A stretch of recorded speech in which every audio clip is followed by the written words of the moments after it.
जय हिंद दोस्तों, स्वागत है आप सभी का अपने YouTube चैनल इंद्रन क्लासेस में। आज हम सब लोग इस वीडियो में एक ऐसे कीड़े के बारे में बात करेंगे जो किसानों के शत्रु के नाम से जाना जाता है, जो लहलहाती फसलों को कुछ ही समय में पूर्णतः समाप्त कर देते हैं। जी हाँ, आज हम इस वीडियो में टिड्डे के बारे में बात करेंगे और उसके जीवन चक्र के विषय में भी चर्चा करेंगे।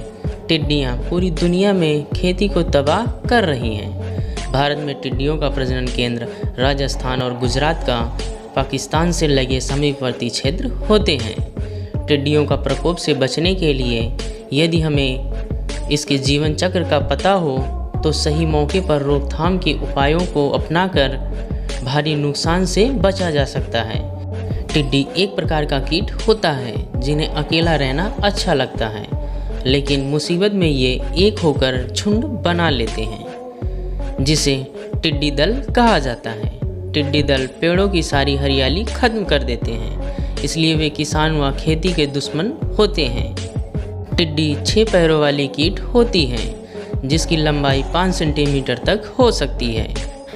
एक वयस्क टिड्डी के पंख लंबे होते हैं जिससे वे लंबी दूरियां तय कर सकते हैं। अकेले होने पर वे हरे भूरे रंग के दिखाई देते हैं जो पेड़ों में छिपने के काम आता है। बड़े होने पर टिड्डी पीले रंग की हो जाती हैं। इनका पिछला पैर कूदने के काम आता है। एंटीना के बाल गंध व स्वाद का पता लगाते हैं। अपने संयुक्त नेत्र से यह कीट हर दिशा में देख सकता है। इनमें पंखों के 2 जोड़े होते हैं। ऊपर वाला पंख का जोड़ा कड़ा होता है जो पीठ के ऊपर मुड़ा होता है, जो नीचे वाले पंखों के जोड़े की सुरक्षा करती हैं। पेट के आंत का प्रयोग अंडे देने के लिए होता है।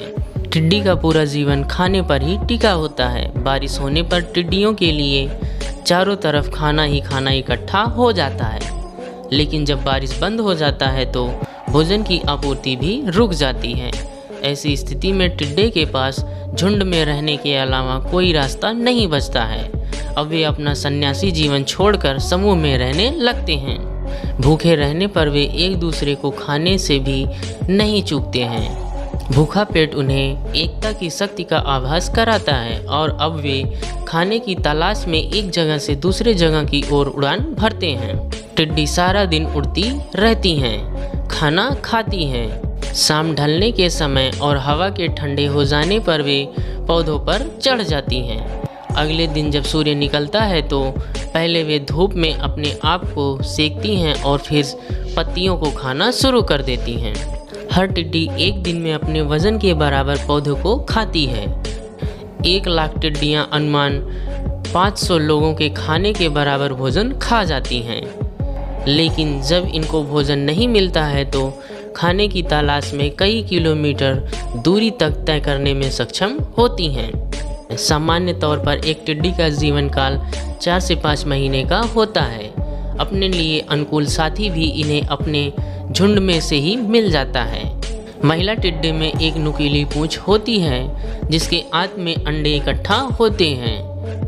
इस तरह से फसलों को नुकसान पहुंचाने वाले टिड्डे के जीवन चक्र के बारे में क्या आप जानते हैं? यह पैदा कैसे होते हैं? अगर नहीं तो इस वीडियो को अंत तक ज़रूर देखिएगा। तो चलिए वीडियो को आगे बढ़ाते हैं और देखते हैं टिड्डे के जीवन चक्र के बारे में। महिला टिड्डी एक नुकीले पूंछ वाली होती है। मनचाहा साथी मिल जाने पर मादा टिड्डी संभोग क्रिया के पश्चात अपने लिए एक नमी वाले स्थान की तलाश करती हैं। वहां अंडा देने के लिए एक छेद बनाती हैं। अंडे देने के बाद वह छेद को एक विशेष रसायन से ढक देती हैं। इस रसायन के अंदर नर टिड्डे का जन्म होता है और ये वहाँ शिकारियों से बचे भी रहते हैं। अपने जीवन चक्र के विभिन्न अवस्थाओं से गुजरकर वयस्क अवस्था को प्राप्त करते हैं। तो आइए देखते हैं टिड्डे के जीवन चक्र के विभिन्न अवस्थाओं को। टिड्डे के जीवन चक्र की पहली अवस्था को, जिसे अंडा अवस्था कहते हैं। संभोग के बाद मादा टिड्डी एक ट्यूब जैसे अंग के साथ जमीन में एक छेद खोदती है जिसे ओविपोसिटर कहा जाता है, जिसमें एक फली में अंडे का एक गुच्छा होता है। गर्मियों के दौरान खाद्य संयंत्र के पास अंडे दिए जाते हैं। ताकि जब संतान बाहर आए तो उन्हें तुरंत भोजन मिल जाए। जबकि कुछ प्रजातियां फलियों को सीधे पौधों के उत्तकों में जमा कर देती हैं।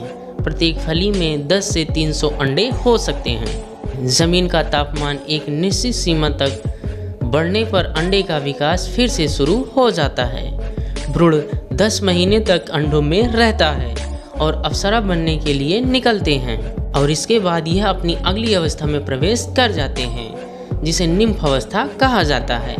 तो आइए देखते हैं टिड्डे के जीवन चक्र की अगली अवस्था को। भ्रूण कुछ ही मिनटों के भीतर निकलते हैं और अपनी झिल्लियों को बाहर बहा देते हैं और उनका एक्सोस्केलेटन सख्त हो जाता है। वे पहले स्टार अप्सरा होते हैं। एक स्टार प्रत्येक मोल्ट के बीच आर्थ्रोपोड्स का विकास चरण होता है। संबंधित अंडों से नफरत करने के बाद निम्फ पौधों के कोमल पत्तों को खाना शुरू कर देते हैं। अप्सराएं अपनी यौन परिपक्वता तक पहुंचने तक कई निर्मोचन से गुजरती हैं। प्रत्येक निर्मोचन के साथ इंस्टार आकार में बढ़ता रहता है, पंखों की कलियों को बढ़ाता है। निम्फ अप्सरा 6 स्टार चरणों से गुजरता है, लेकिन यह कुछ प्रजातियों में भिन्न भिन्न होता है। हालांकि इंस्टार वयस्क टिड्डी के समान होते हैं, लेकिन उनमें कार्यात्मक प्रजनन अंगों का और पंखों की कमी होती है। अप्सरा चरण प्रजातियों, लिंग और तापमान के आधार पर 4 से 6 सप्ताह तक रहते हैं। इसके बाद यह अपनी अगली अवस्था में प्रवेश कर जाते हैं।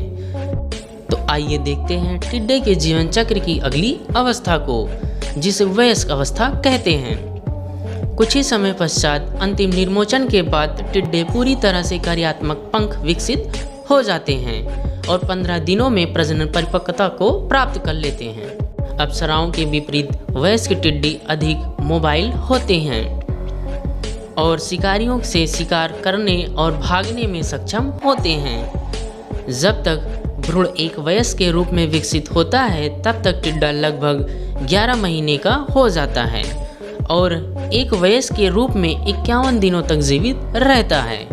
लेकिन आधे अप्सराएं वयस्क नहीं बन पाते हैं, क्योंकि अप्सराएं वयस्क की तुलना में कम मोबाइल होती हैं।